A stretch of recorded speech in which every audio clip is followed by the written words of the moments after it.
Salut à tous, les passionnés de tennis, et bienvenue sur Game Set and Talk.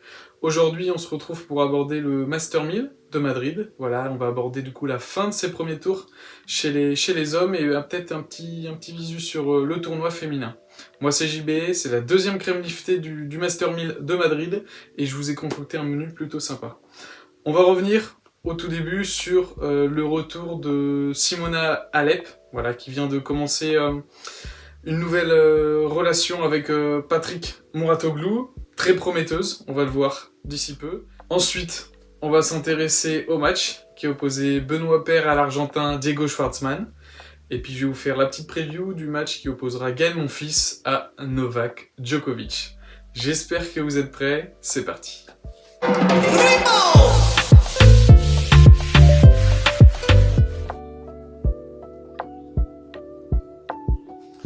On part sur une entrée roumaine avec la revenante Simona Halep qui éblouit la terre battue madrilène. Voilà, elle qui vient d'enchaîner 3 belles victoires, dont l'une d'elles contre Paola Badosa, la numéro 2 mondiale, et aujourd'hui même contre Cory Gauff. Simona Halep qui entame une nouvelle étape de sa carrière avec la nomination comme entraîneur de Patrick Mouratoglou depuis plus d'un mois. Voilà, elle laisse entrevoir un vent d'optimiste qui fait plaisir à voir et elle l'a d'ailleurs montré sur les cours à Madrid. L'attitude de Simona Halep fait très plaisir à voir. On retrouve vraiment ces filières très très longues, ces bras de fer, cette niaque et cette combativité pour vraiment jouer tous les points à fond, essayer de tout faire pour s'accrocher, même quand elle va devoir défendre sur un smash, tout faire pour essayer d'aller toucher la balle, de la contrer. C'est cette Simona Halep qu'il faudra vraiment surveiller et qui fait très plaisir à voir. Elle qui retrouvera Ons Jabeur, la Tunisienne, pour disputer les quarts de finale. Voilà, ça s'annonce très très prometteur, qui a un peu retrouvé son jeu, sa grinta, sa combativité sur le court. Elle lâche très peu. Moi, personnellement, j'ai hâte de voir son évolution au service, voir l'effet un peu Patrick Mouratoglou, mais le fait de la sentir heureuse, de la voir bien, et qu'elle déclare se consacrer à 100% à la méthode Patrick Mouratoglou, me laisse en suspens, et je suis très curieux de voir la suite de sa saison sur terre battue. Fameux match Diego Schwartzmann, Benoît Paire. Entre les deux hommes, il y avait un net avantage pour l'Argentin, 4 victoires pour une défaite contre le Français. Voilà, le 15e mondial joué contre le 62e, qui avait passé du coup les qualifications et qui s'était qualifié donc pour le Master de Madrid avec brio. C'est un peu une petite résurrection pour nous, pour lui aussi, de revoir Benoît Paire briller sur un court de tennis, briller sur la terre battue. Ça laisse envisager peut-être de le voir très en jambes pour le Grand Chelem parisien, pourquoi pas, nous on est français, ça nous ferait bien plaisir de le voir briller. Voilà, sur ce match. Malheureusement, on attendait d'un Benoît Paire la possibilité, la faisabilité d'arriver à surprendre l'Argentin, d'arriver à lui trouver des coups assez improbables, trop difficiles à aller chercher parce que Schwartzmann a une couverture de terrain assez impressionnante. C'est vraiment un joueur très difficile à manœuvrer sur terre battue et même sur toute surface habituellement. Il a cette grinta, il a ce sang argentin. Schwartzmann fait très peu de fautes. Son petit déficit, ça va être sur le service, évidemment. Paire a manqué d'opportunités sur le premier set, surtout. Il n'a pas su faire ses points, gagner ses points importants.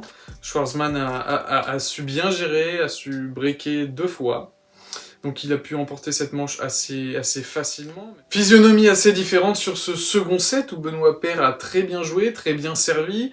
Il a réussi à conclure ses points rapidement, voilà ce qui fait vraiment une force parce qu'il a pu, justement comme je le disais avant, surprendre Schwartzmann en 2 coups de raquette, terminer le point, aller chercher l'amorti pour faire bouger Diego. Malgré qu'il soit très très rapide, Benoît Paire a bien réussi. Ça s'est joué sur le tie-break, où le Français, sur les 3 premiers points, a totalement déjoué, totalement craqué, alors qu'on attendait de lui qu'il élève encore un petit peu plus son niveau pour aller égaliser à une manche partout. Après, mené 3-0, c'est un Benoît Paire transfiguré, irreconnaissable. Il a vraiment joué le feu, on peut le dire. Solide sur ses services et très bon sur ses retours. Benoît Paire n'a pas laissé de chance à Diego Schwartzmann, il a vraiment su élever son niveau de jeu alors qu'il était dos au mur, il perdait 3-0 comme je viens de vous le dire. Il a su utiliser sa baguette magique incroyablement bien, c'était assez impressionnant, je vois encore en tête ce passing fou qui lui donne l'avantage du 4-3. Voilà, c'est Benoît Paire, à chaque fois imprévisible. L'info importante concernant Benoît Paire, c'est qu'il semble bel et bien être de retour. Il faudra juste qu'il s'ajuste sur quelques compartiments de son jeu, et ça fera l'affaire pour qu'il nous éblouisse à Roland-Garros. Pour finir en beauté, j'ai choisi de vous parler du match qui opposera Gaël Monfils à Novak Djokovic. Je pense qu'au niveau des confrontations, vous êtes ok. 17 victoires pour le Serbe, 0 pour le Français.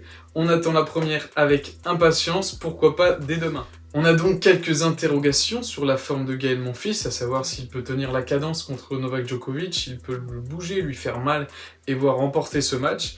Lui qui vient aujourd'hui de remporter son premier match, contre Rimeno Falero en 56 minutes, très prometteur, mais ce n'était pas un adversaire d'un tel calibre similaire au numéro 1 mondial.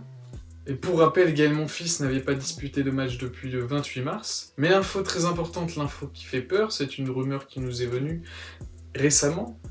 Novak Djokovic aurait infligé un 6-1 à Carlos Alcaraz durant l'entraînement à Madrid. Cette opposition aurait été idéale pour Gaël Monfils s'il arrivait lancé, s'il avait déjà 1 ou 2 tournois sur terre dans les jambes. Malheureusement, ce n'est pas le cas dû à cette douleur ressentie au pied. De son côté, lui, Novak Djokovic ne se présente pas en totale confiance, il prend petit à petit ses repères, même s'il a déjà un tournoi dans les jambes avec une finale disputée et la plupart de ses matchs en 3-7. Attention au Serbe, qui peut faire mal. On l'a vu à l'entraînement contre Carlos Alcaraz. Concernant les clés de ce match, on a un Français qui va devoir se montrer très solide sur ses mises en jeu, bien contrôler sa puissance, car Novak Djokovic, lui, sait très bien utiliser la puissance de ses adversaires pour les retourner en sa faveur. Après, Gaël Monfils va devoir réussir à conclure chaque moindre opportunité, ce qui lui a toujours fait défaut dans ses duels précédents. Il va surtout s'appuyer sur son coup droit, va bien tourner autour, va essayer de surprendre le Serbe, malgré qu'il soit très réactif, très attentif et très bon défenseur. Djokovic va lui, de son côté, essayer de rentrer dans des rallyes, dans des combats, et il sait qu'il a la maîtrise, donc bien qu'il ne soit pas à 100% et qu'il commettra des fautes qui ne sont pas habituelles chez lui. Il faudra donc que Gaël se méfie beaucoup de ce début de match, où Novak Djokovic va vraiment serrer la vis, essayer de faire la différence et de toucher psychologiquement son adversaire. Donc les filières où il va falloir que Gaël Monfils se montre très costaud, c'est vraiment sur sa mise en jeu, et savoir surprendre Novak Djokovic. Il va devoir souvent tourner autour de son coup droit pour chercher une amortie en diagonale, ou pourquoi pas un coup du tonnerre, dont seul lui a le secret. À voir comment vraiment va se dérouler ce match, mais Monfils a peut-être une petite chance d'enfin empocher sa première victoire. C'était un grand plaisir pour moi de partager cette crème liftée avec vous. J'espère qu'on va porter chance à Gaël Monfils demain pour sa rencontre contre Novak Djokovic. Je vous dis à très bientôt, bonne soirée et à très vite. Ciao.